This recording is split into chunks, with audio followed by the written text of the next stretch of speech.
And blessed to be with you, Kevin Miller in the morning, KIDO Talk Radio, along with Victor Miller, our celebrity co-host today, who's been responsible for the booking of the program today, giving myself and Ray Amaya a day off, and you're doing very well. We've got another... I thought you had a day off yesterday. ...big newsmaker. Well, a day off from booking. I mean, oh, okay. You're a little too good at this. All right. Well, guess who we have now? Well, who do we have now? You're never going to believe it. Really? Well, he's sitting next to you. Sure. It's the chairman of the Idaho State Republican Party. Wow. And former congressman. Yes. Guess who that is then? That would be Raul Labrador. Boom. Yes. This guy's good. You can see why he has his own show. For now. For now, right. Raul, thanks for coming in. Hey, good morning. Good morning to both of you. It's great to be on your show. Good to have you with us, sir. It's great to have you. You're to looking be here good. with Kevin. Well, thank you. Thank you. So, Raul, let's talk a little bit about the Republican Party, your new role, and maybe a couple of things that you've seen since you left Congress. First of all, what is the Idaho Republican Party? I mean, coming from Connecticut, it was pretty well defined because it was a small kind of just hardy group of like-minded individuals. But here you have libertarians, you have moderates, you have conservatives, you have religious conservatives.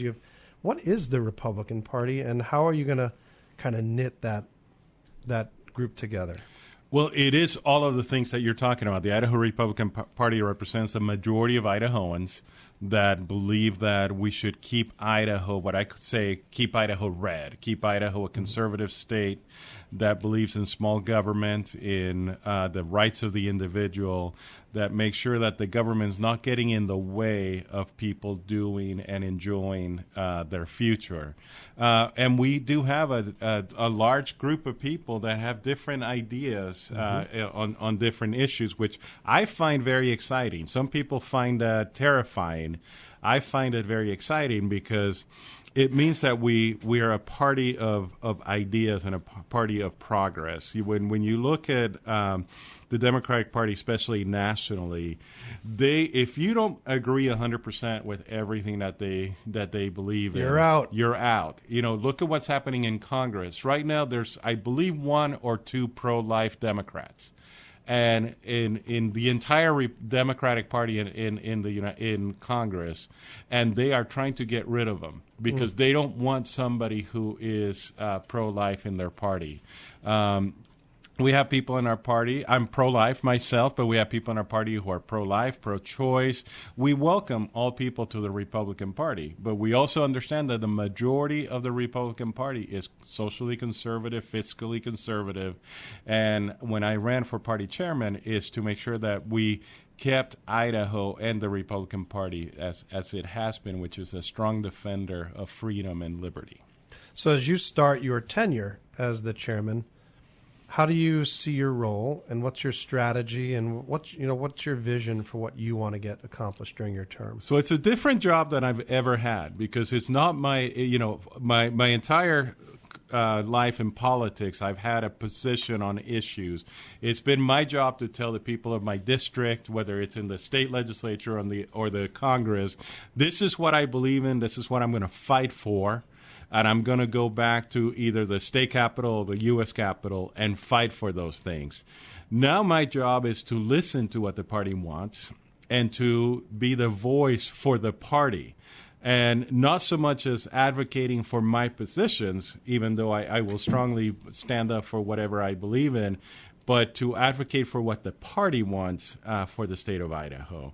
And it's a very different role than I've ever had in politics, but I find it very enjoyable. It's been a fun time, and it's been fun to travel around the state. This weekend, for example, I went to Moscow, Idaho, and there's an area where we need to really fight for seats. It's not like in Meridian and some Eagle, parts of right? Ada County, Eagle.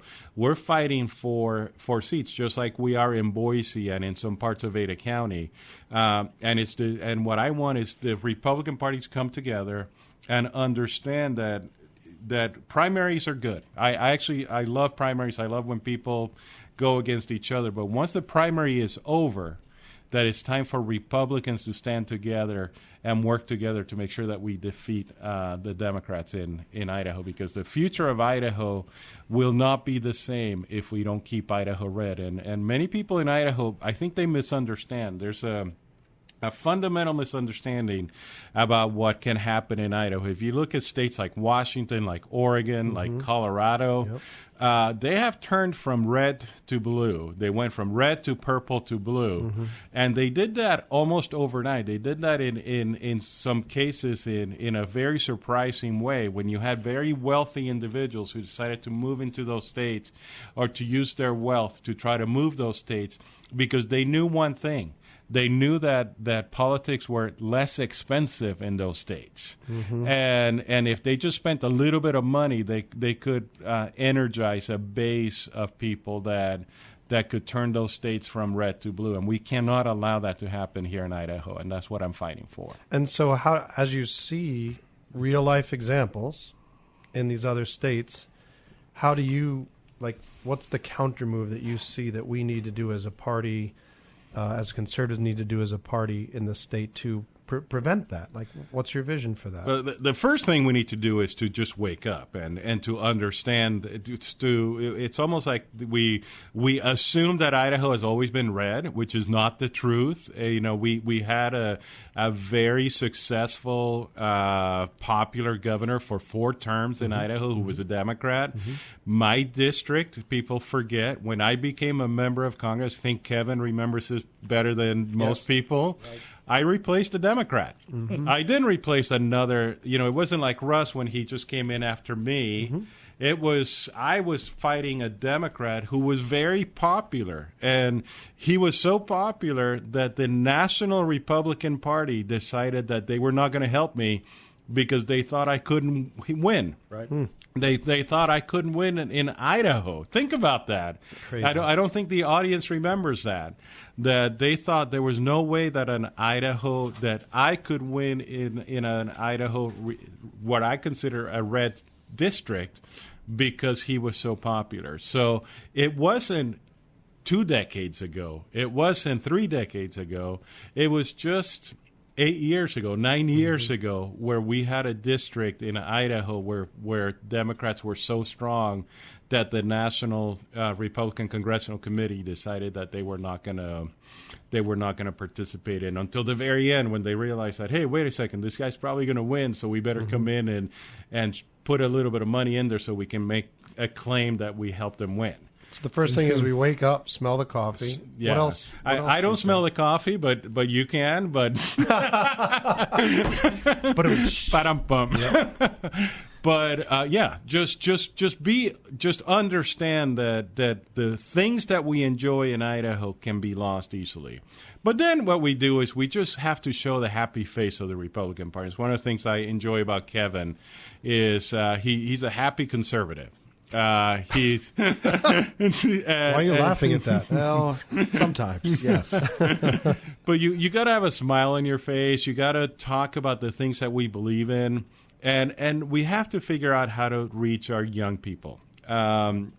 There's something going on with our youth where they believe that socialism sometimes it's a good thing. Right. And we have to talk about the historical fact of what socialism has done to the world. And we don't have it's not like we have an example again from decades ago. We have an example right south of us in Venezuela of what happened to a once prosperous nation. Venezuela was the richest nation in South America for a long time because of their oil and refineries and all those things. And now there's people struggling to get food, to get bread. So it's not like it's something that it's a really foreign concept. Well, it is a foreign concept, but it's not something that it's an ancient concept. It's happening right now in the Western Hemisphere. So we need to somehow be able to reach out to these young people so they can understand that Republican principles and conservative principles and the free market actually work for freedom and liberty, and it lifts everybody up. Well said. So, in the last gubernatorial election, well, let's get to that in a minute. We've got some phone calls. We've got some news. You're listening to Victor Miller with Kevin Miller and Raul Labrador, the chairman of the Republican Party, on KIDO Talk Radio. Well, yes, because It's a little too inside. We only have one set of headphones, or two. Victor Miller joining me with Raul Labrador, the chairman of the Republican Party. We have some questions for the chairman. Let's go to John in Middleton on KIDO Talk Radio. John, we're going to ask you to ask your question, then the chairman will answer that if that's all right with you. Absolutely. Really appreciate the platform, Kevin. My question, going back to keeping Idaho red and overall health of the state, anybody with a decent set of eyes can see we have a major problem with illegal immigration here in the state.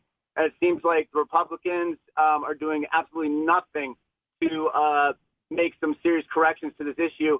Our governments, our businesses are hiring these people. Our food places are processing their freebie government cards full of money. What is going on? Why does it seem like the Republicans are doing absolutely nothing about this issue?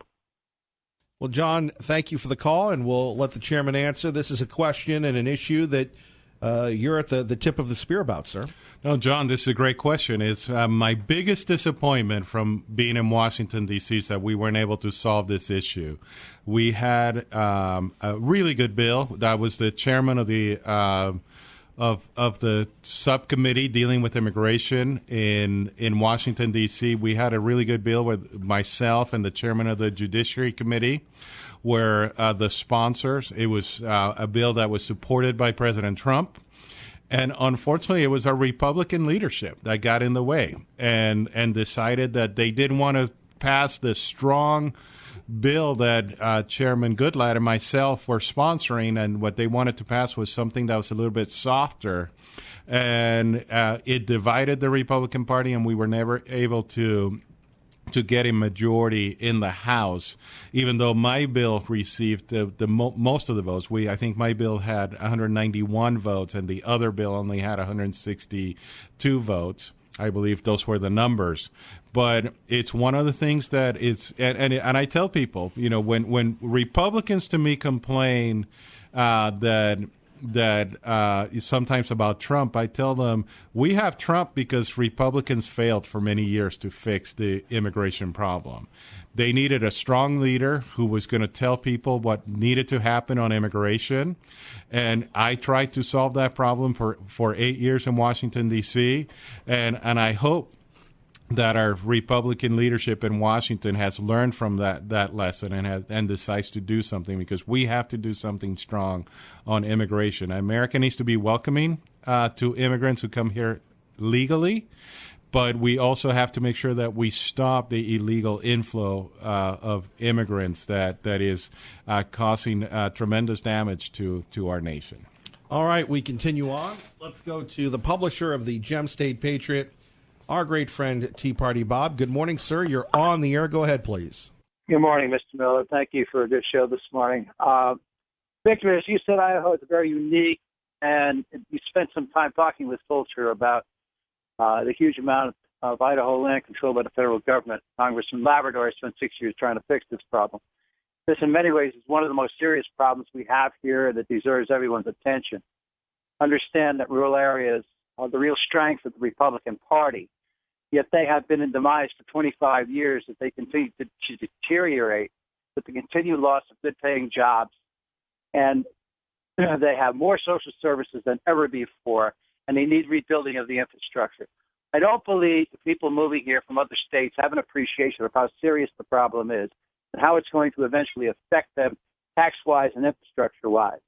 So my question is, when will the newbies and the state Republican Party wake up to the fact that trees are grown to cut down and build things with, not hug, and minerals are put here to take out of the ground and make things with, not depend on other countries for? Our rural areas are being turned liberal little by newbies moving in, as we have seen in places like Sandpoint. So can either of you give us some idea how you're going to fix this problem, or how we should fix this problem? All right, Tea Party Bob, you want to hang up and the chairman will answer the question? Done that way. Thank you. All right, thank you. Victor, you want to answer that question? He does want to. Wait, I'm sorry. Didn't he ask that of the chairman? He asked it of both of you. But no, I think he said you. I mean, you and you. Well, he's heard enough of me. Chairman, your thoughts? I want to hear that from the chairman. Well, I think Russ was on the show the previous half hour, and he talked about this quite a bit. And he's now serving on Natural Resources Committee. I believe the Republican Party has taken a position on this issue. We need to take back management of our lands. We need to make sure that we do the things that are necessary so we can enjoy the natural resources that we have in Idaho. I think Russ addressed this actually quite eloquently on the importance of making sure that we can use our land so we can receive property taxes and revenues from those lands. So we have to do something, and it's a major problem. I think he even mentioned how people back in Washington, D.C. don't even understand the problem when we tell them that we have about 2/3 of our land that is owned by the federal government, and it's they complain that we keep sending money, that their states keep sending money to us, and then when we tell them, we don't have the resources in this state because our land is locked, there's nothing that we can do. I think they're pretty shocked. So it's something that we do need to tell our young people, that we need to tell new voters in Idaho. One of the things I want to do as an Idaho Republican Party chair is I want to make sure that we reach out to new voters, and we're sending letters to every county chair, and we're giving them a list of new voters in their area, and we're hoping that the county chairs can reach out to those people because we need to let them know some of the issues that we're dealing with. And more coming up next, traffic and weather together. Good morning, Dave. And there we have it, the conversation continuing even as we're in traffic and weather. Victor Miller with us, the chairman of the Idaho Republican Party, Raul Labrador with us. And Victor, back to you. We talked, Kevin, earlier in the show, you had talked about the fact that Paulette Jordan had actually won Ada County in the gubernatorial election. So I'm just wondering, how do you react to that? Like that, how does the Republican Party kind of take back or be more effective in particularly Ada County and Boise? Well, that is a major concern. Right now we have, as you know, in Boise, we have just about every member, if not every member of the city council, the mayor, everyone is a Democrat. And what they do is they spent their free time advocating for the Democratic Party, even though they're supposed to be there's nonpartisan races. Right. And as Boise keeps growing and new people keep moving in, I think the Republican Party has abdicated a little bit their responsibility to get people energized in those areas. Boise was my weakest area as a conservative. It always has been in primaries, in general elections, and we need to make sure. That's why I want the Republican Party to reach out to new move-ins, because many of these new move-ins, ironically, are moving away from their states like California and Washington and Oregon, because they're moving away from the socialism and the liberalism of those areas. Right. But then they move here and they think, well, I guess, Boise's doing really well, so I'm going to continue to vote for the local people that are here, which is interesting because many of those local people are advocating for some of those same ideas that they escaped from. So we need to make sure that we do a better job of reaching out to those communities. And I think, when I meet new people, I'm actually excited about most of the new people that are coming in. Mm-hmm. And most of the new people that come to Idaho are coming because they are conservative, because they are Republican, and they're trying to escape some of the things that are happening in their states. We just need to make sure that we reach out to them, that we give them opportunities to just participate in the party. And I think we need to try to challenge some of the things that are happening especially at the Boise level, and to change some of the things that are happening there, so we can continue to have a strong party in Ada County. So, Raul, it's always been said politics is local. Absolutely. But what's interesting, and I want you to comment on this, since you've left Congress, just the change in tone from the party opposite is really interesting in the issues that they're backing. So even though politics is local, some of the national issues may be helpful in framing what makes Idaho so special. So tell me, what is your impression having left Congress and seeing what's going on from the Democrat Party? And then what issues do you think that are kind of national issues are going to kind of resonate locally? And then we'll talk about ones that are just kind of local issues where you really want to press the differences of the Republican versus the Democratic Party in Idaho. Well, it's interesting to watch the Democratic Party move so far to the left. You know, things that 10 years ago we would say the Democrats want to do X, and the media would attack us and say, you guys are calling them socialists. You guys are calling them all these things. And how dare you? You know, that's so unfair of you. Now they're embracing it, and they're telling us the truth. They're telling us, yes, we are moving towards socialism, and that's what we want. The problem that we have with socialism right now is that people don't really understand what it means.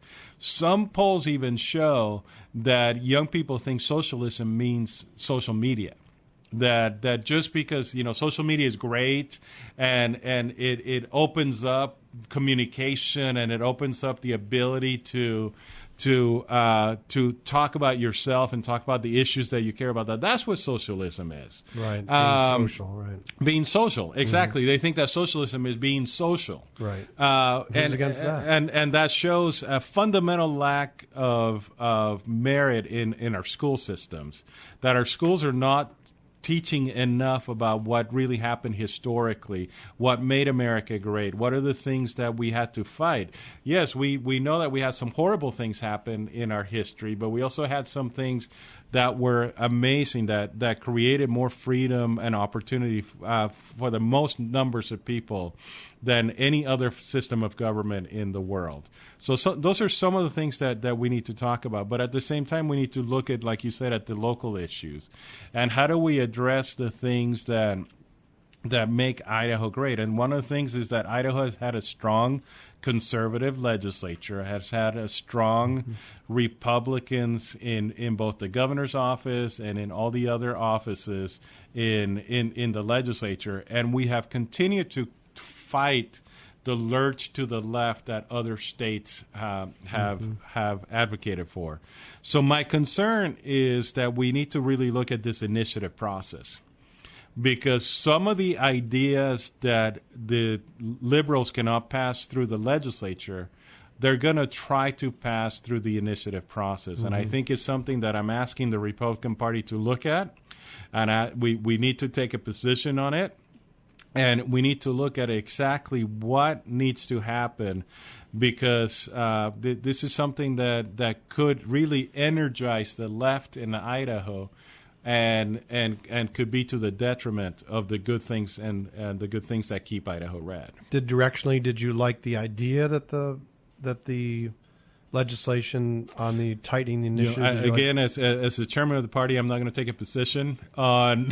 All right, he's consistent on the idea. I do think it's an issue that we will have to look at, and then once we look at it and we take a position, I will advocate for that. But I am very concerned. If anybody thinks that this is not something that the Democratic Party is using to help them turn Idaho into a blue state, then they're not paying attention. One last question. Well, you're stretching time here, Victor. Then I won't. You're on dangerous ground. You tell me. You asked the chairman if he has time for one more question. Do you have time for one more question? Just one quick question. Quick. I was just going to. I understand that you got a picture. You got a picture today of someone having their first day of school. How can that be? So as I was just driving in, my daughter-in-law just sent a picture of my son with his last. It was the cutest picture, just like he was going to kindergarten. He's starting his last day at school. He's starting his last year in his master's degree at the University of Minnesota. And it was the cutest thing because it showed the progression from him saying goodbye to her, saying goodbye to my granddaughter. And then the last picture was this cute little picture of my granddaughter just crying. Wailing because her daddy had just left. So I saw the picture, and he's literally recreating what someone would look like going to kindergarten. So anyway, thank you so much for your time, and God bless you. Thank you. It's great to be on your show. Yes, great to be on Victor's show. The Miller and Miller Show. Thank you, Chairman. Take care. Hey, thank you. You're listening to Kevin Miller, KIDO Talk Radio. And before we get back to the chat, Victor Miller joining us, the celebrity guest host, Kevin Miller in the Morning, KIDO Talk Radio. More cowbell. Do want to thank CapEd Credit Union team for their team effort at the Spirit of Boise Balloon Classic. Want to thank the chairman of the Idaho Republican Party, Raul Labrador, in. Boy, we should have you Russ around more Fulcher. often. Russ Fulcher. Jody Buckner. Jody Buckner. We go to Sherlock on KIDO Talk Radio. Sherlock, good morning. Well, good morning, Kevin. I had to, merely when I called in initially was to critique the good chairman, Labrador, within regards of the national resources. But listening to the second segment within regard of the influx, shall we say, of the blue people. That's a good one. The blue people. Oh, the blue people.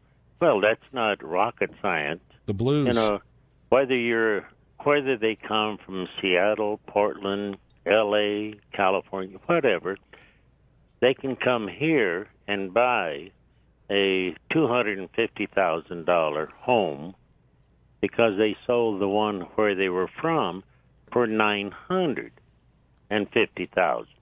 Therefore, they have a little bit of slack. They come in and they're going to recreate their elite status.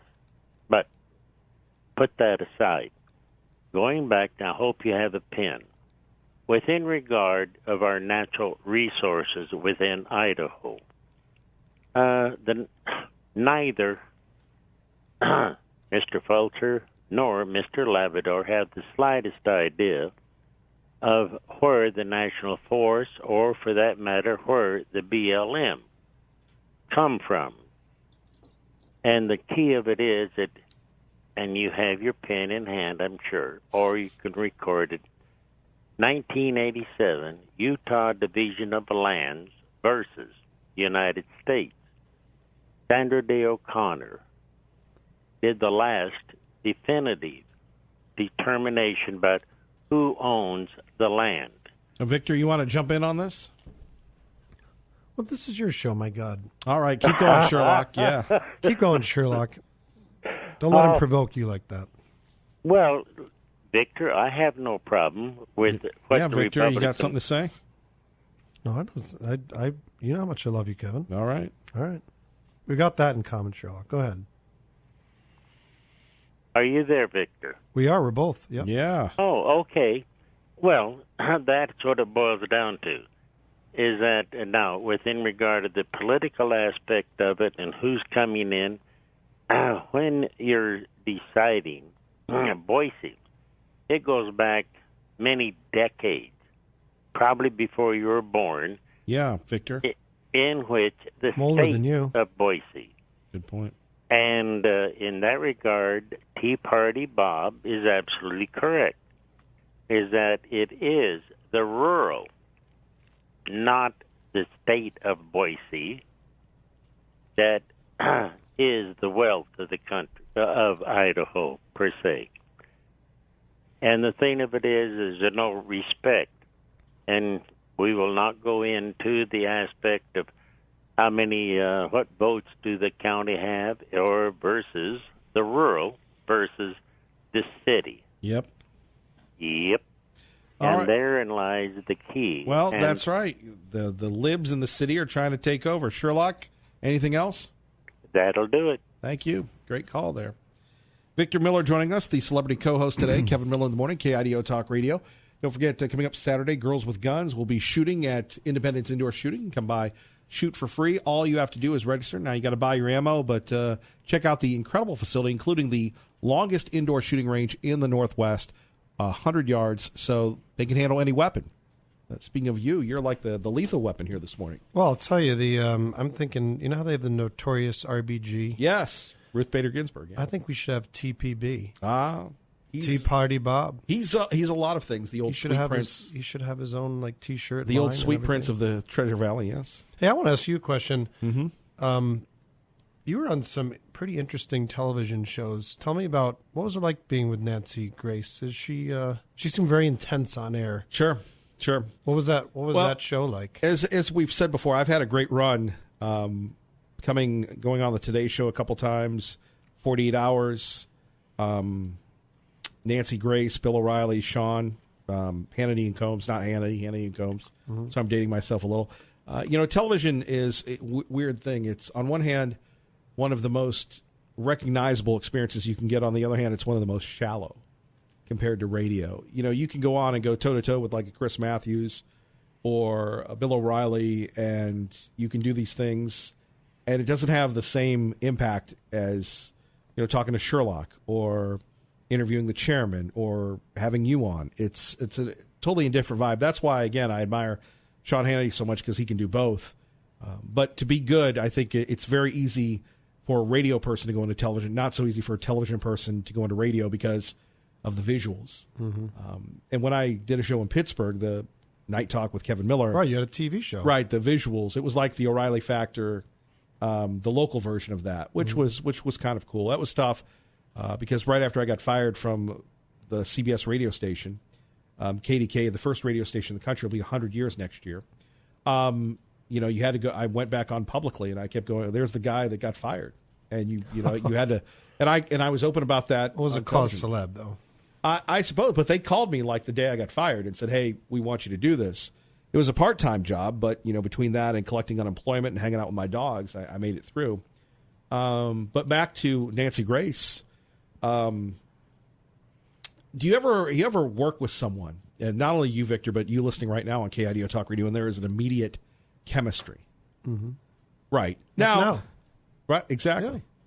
So, how I describe Nancy Grace is there was an on-air chemistry that my mom, who's listening right now on the KIDO Talk Radio app, will tell you that they actually thought that there was something going on off the air, on the air. I had a gentleman who owned several radio stations go, "Gosh, why don't you invite Nancy down to a Carolina game?" And I wouldn't even do a pre-show. Like, Nancy who? Right. I wouldn't even do a pre-show talk with her, but there was a chemistry there that was picked up by a lot of people. In fact, the guy that created the Larry King Show, when I did a couple of in-studio appearances in New York, your old neighborhood, Time Warner Center, brand new facility. When I did that, he gave me his card and said, "Look, we want to do something with you." And one of my last appearances on her show is they chanted guest host, led by Nancy Grace. And that was an opportunity that I didn't really pursue as much as I should have, because when you want something at that level, it has to be everything. And unfortunately, it wasn't for me. Maybe fortunately, it wasn't. Well, you love radio. I do. That's your first love. I do. It is a passion and yet a sickness all combined. But back to Nancy Grace, one of the coolest things ever. In fact, I met her brother, and her brother thought I was a bigger celebrity than she was. And it was the weirdest thing. And in LaGuardia, because I'd been on that show so much, people came up to me and asked me for my autographs and stuff. And here I was, a local talk show host out of North Carolina. So television is a fascinating medium that is being challenged now by the digital realm. It doesn't have the intimacy of TV, of radio. The only person that I ever thought came close to that was Bill O'Reilly with the O'Reilly Factor. In terms of intimacy? Or yes, because you were there with Bill. Connection with right. him. Bill was looking out for you. And he even said that. Right. Who's looking out for you? Right. Bill is. So much more coming up. Did I answer you? But their staff was great. In fact, again, Nancy had a rule that she didn't let people in the studio with her. So when I was at Time Warner, the second appearance, I'm as close as I am to you with Nancy Grace. And it was just kind of one of those things. Well, when we come back... She used to like to smack me around a lot. That was the thing. Big sister, little brother was our relationship. Oh, is that right? Mm-hmm. When we come back from the tease, because I seem to be able to do that with you today, I want to talk to you a little bit about Chris Matthews and what that was like. My favorite show of all time. Because he's changed a little bit. He has. But we haven't changed. Plus, we'll talk to Ron Grant next. All coming up on KIDO Talk Radio. All right, joining us now, the original Safer Money specialist, Ron Grant. Hello, Ron. Good morning, guys. How are we doing today? We're living the dream. So let's talk a little bit about keep their money 100% safe in the turbulent times that we're having right now, sir. Yeah, we opened up this morning 400 points down. We talked about on the show on Saturday that the 300 of us, the 300 agents that are in my field marketing organization out of the Midwest, we took $650 million in less than 30 days and moved it out of the risk factor. And that's important because we are in a volatile time. You know, back in 08 and 09 when the market tanked almost 50%, my clients and I, we got a zero. And a zero is always better than a loss. You know, we show clients how to keep that money 100% safe. We show them how to stop paying their fees that they're paying to their financial planner, their stockbroker, their 401k company. Remember, when you pay those fees, that eats up your returns. And most importantly, we're going to show you how to have a guaranteed lifetime income that you can't outlive. And that's important, you know, especially you worked hard for that money. Why do you want to give it away? So, well, and of course, we got a big show coming up this Saturday, 2 to 3, as always. Yeah, we're going to talk about how to control your retirement fees. And that's important because there's fees in 401ks and 403bs and 457 plans. And those fees just eat up your returns, and it's not good. So if you would like some pillow money, sleep at night knowing that you can't lose that principal or the gains, please give me a call, 208-660-1372. Ron Grant, your website before we let you go. It's safermoneyspecialist.com. All right. He's rolling, ready to go. Ron Grant, we will catch you Saturday 2 to 3, brother. All right. Have a good day. Thank you. You as well. Traffic and weather together. Good morning, Dave. All right. He's covered the media. Now he's part of the media. Victor Miller with us in the final segment of this program. Your thoughts? Actually, can I ask you one more question about your media experience? Sure. Okay.